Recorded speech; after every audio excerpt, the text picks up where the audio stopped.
vamos a tener una enseñanza especial sobre la oración. Queremos analizar muy bien el sentido de la oración. ¿Qué es la oración? Y lo vamos a hacer en forma de un estudio bíblico. Por lo tanto, vamos a estar viendo la pantalla de la computadora. Lo primero que queremos preguntar es, ¿qué es la oración? ¿Es una liturgia o una costumbre? ¿Sí? Según estudiamos, la oración es la acción de comunicarse con Dios. O sea, es hablar con Dios. Ya sea para dar gracia, o ya sea para hacer una petición, o simplemente para expresarle al Señor los pensamientos y las emociones y las gratitudes para buscar de Él guía y dirección. Eso es la oración. Pero una pregunta que yo quiero hacer, cuando Jesús estuvo en la tierra, ¿le enseñó a orar a sus discípulos como una liturgia judía? Vamos a analizar la oración desde la perspectiva del Evangelio de Lucas. Claro, hay que tener un análisis del marco histórico de Lucas. Lucas no fue uno de los 12 discípulos que anduvo con Jesús. Él escribió una historia de la vida de Jesús, muerte y resurrección, basado en investigación. Lucas no era judío. Era una persona fuera de la ley judía y fuera de la cultura judía. Y tenía una cultura griega. Dicen que era médico. Y por lo tanto, él hizo un análisis de la vida de Jesús desde una perspectiva histórica. Y parece que es de los 4 evangelios el que sigue un orden cronológico de los hechos en que Jesús obró y actuó en su ministerio. Ahora bien, partiendo del orden de Lucas, nos encontramos algo muy curioso. Jesús le manda a sus discípulos a predicar. Sí, y le da poder para que prediquen. Y los manda, según Lucas 9 del 1 al 4, dice, habiendo reunido a los 12 discípulos, les dio poder. Miren, observen, les dio poder y autoridad sobre los demonios para sanar enfermedades. Y en el verso 2 dice, los envió a predicar el reino de Dios. La palabra reino es muy curioso, no es un evangelio cualquiera, es un evangelio condicionado a un reino. Y los envió a predicar el reino de Dios y a sanar a los enfermos. Y en el verso 3, y les dijo, no toméis nada para el camino, ni bordón, ni alforja, ni pan, ni dinero, ni llevéis 2 túnicas. Ustedes notarán que ni pan, ni dinero, ni llevéis 2 túnicas está en blanco, porque aquí le prohíbe todo. Los manda sin nada. Y en cualquier casa que entréis, quedad allí y de allí salid. Les dio instrucciones de cómo tenían que actuar. Les dio instrucciones precisas y los mandó. Ahora fíjense bien, les dio poder, les dio autoridad, pero no les enseñó a orar. Hasta este momento no vemos la oración como punto culminante de la doctrina, de las enseñanzas de Jesús. ¿Por qué? Vamos a ir un poquito más adelante. Noten que aquí los mandó sin nada, sin nada. Pero leyendo un poquito más adelante, cuando vamos al capítulo 10 de Lucas y versículo 2 al 5, los manda por segunda vez y le dice, la mies a la verdad es mucha, mas los obreros son pocos. Por tanto, rogad al Señor de la mies que envíe obreros a su mies. Y el verso 3 dice, id, y aquí yo os envío como corderos en medio de lobo, o sea, a expensa de pruebas y dificultades. Y ahora le dice, no llevéis bolsa, ni alforja, ni calzado. Pero si vamos al versículo anterior, le deja llevar pan, dinero y túnica. ¿Notan? ¿Notan ustedes que aquí los manda con algo, pero no con todo? Y después le dice, y a nadie saludéis por el camino. Y en el 5, en cualquier casa donde entréis, primeramente decid, paz sea a esta casa. Hasta aquí tenemos dos hechos singulares. Primera vez lo manda con nada, después lo manda con algo, pero todavía no les enseña a orar. ¿Por qué Jesús no puso la oración como un elemento vital en la práctica? ¿Qué era para Jesús la oración? Bueno, hay algo que me llama mucho la atención de la palabra de Dios y de la enseñanza de Lucas y de todo el contexto de la misma enseñanza de Jesús en relación a la conducta religiosa de los fariseos. Vamos a ver en qué momento Jesús le enseña a orar a sus discípulos y por qué lo hace. Si nosotros vamos más adelante a Lucas 11:1, dice que aconteció que estaba Jesús orando en un lugar. Fíjense, en un lugar, o sea, aparte. Y cuando terminó, uno de sus discípulos les dijo, Señor, enséñanos a orar como también Juan enseñó a sus discípulos. Fíjense bien, Jesús se fue a un lugar. Acuérdense muy bien que en el huerto de Getsemaní, cuando iba a ser entregado en manos de pecadores, también se apartó de sus discípulos a un lugar aparte para orar. Jesús se apartó para orar. Los discípulos lo vieron. Y claro, ellos se fijaron en la conducta de Jesús. ¿Por qué? Porque la oración es un estilo de vida, es una forma de ser, no es una liturgia, no es una ordenanza, es algo que se enseña, se forja lentamente a través del trabajo. Jesús enseñó a sus discípulos el modelo de oración siguiendo un modelo vívido. Él se apartaba a orar. Los discípulos lo miraban. No les obligó a orar. No les ordenó orar. No estableció una liturgia de orar. Dio el ejemplo de orar. Porque el orar debe ser algo tan natural como el beber y el comer. Es como el hablar con la familia. Es como el hablar con alguien que tú quieres. Y entonces aquí, en el 11:1 de Lucas, es donde les enseña a orar y aparece la oración del Padre Nuestro, que todas la sabemos.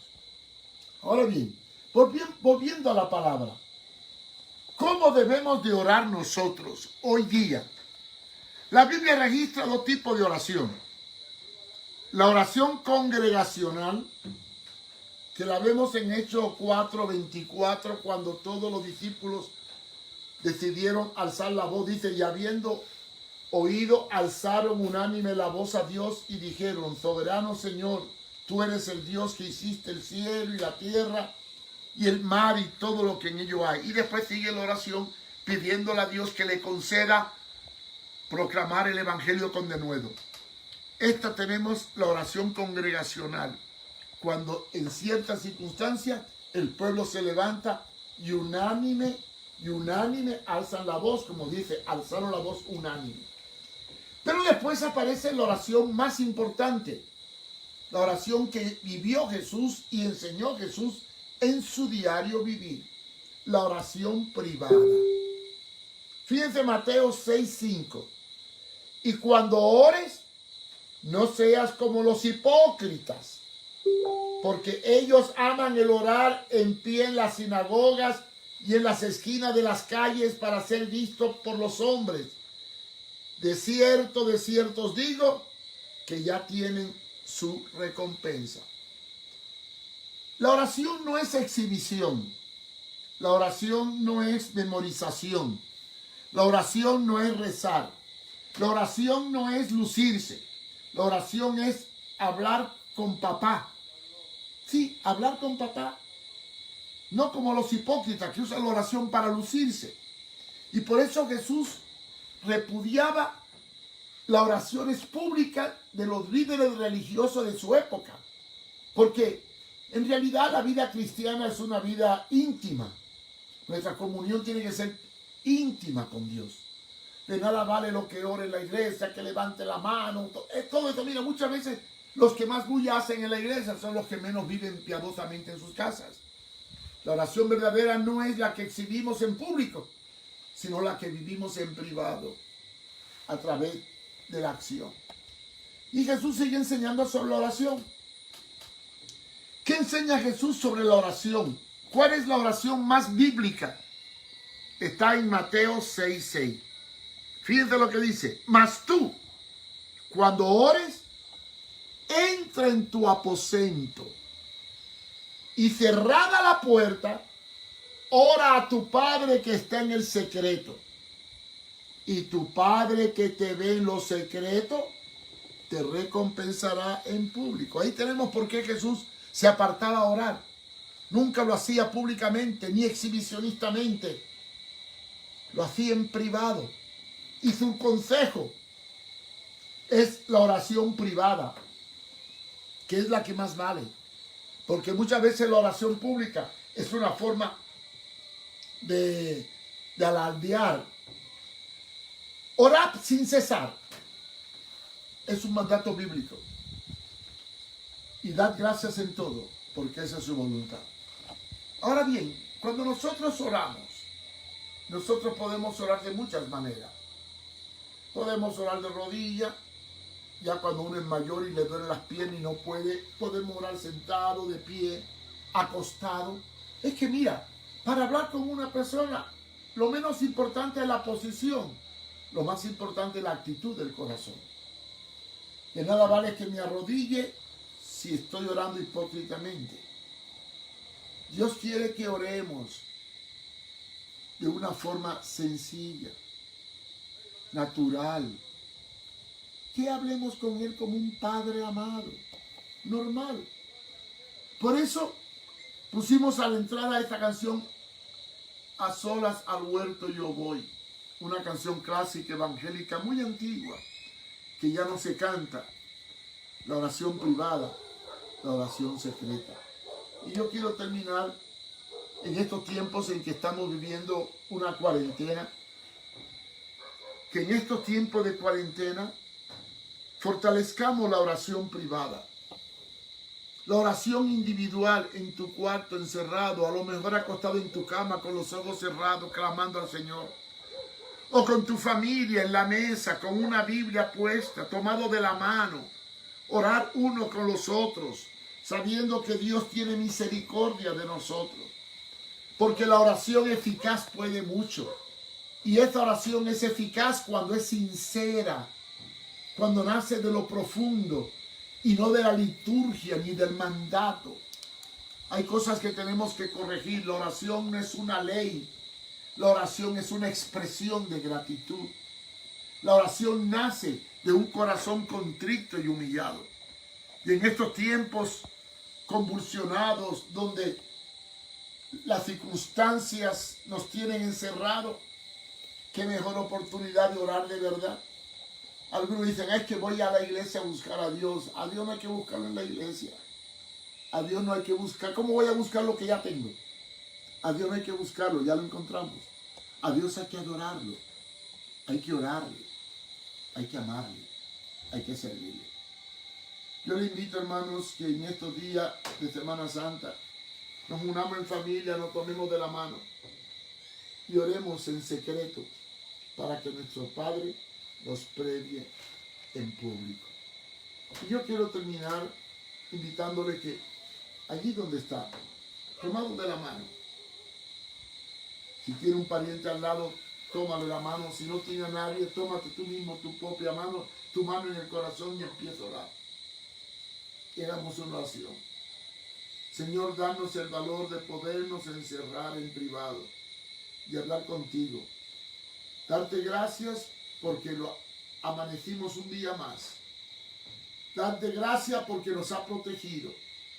Y sabemos que mientras seamos obedientes, tú nos vas a proteger.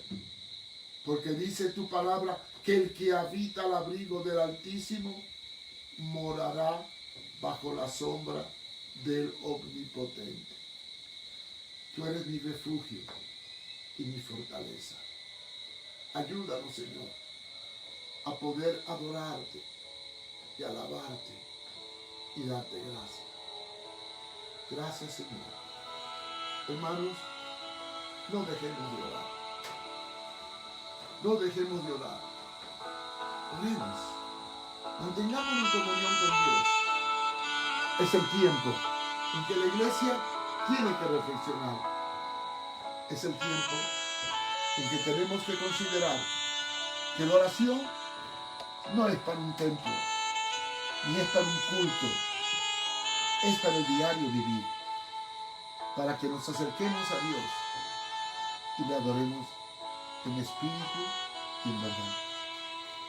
Que esta Semana Santa sea una semana de recogimiento, de reflexión, de adoración. Y me acuerdo de una persona que ya está con el Señor, se llamaba Angelito, y él decía, papá, cuando oraba a Dios. Sí, el Señor es nuestro papá. Hay una película que están poniendo en Netflix que les recomiendo, se llama La Cabaña. Hablar con papá, hablar con Dios, en privado. Que allí, en lo recóndito de tu lecho, de tu habitación, Dios te oirá. Y en estos momentos de dificultad y de prueba, nos dará la fortaleza para seguir adelante. Dios nos guarde.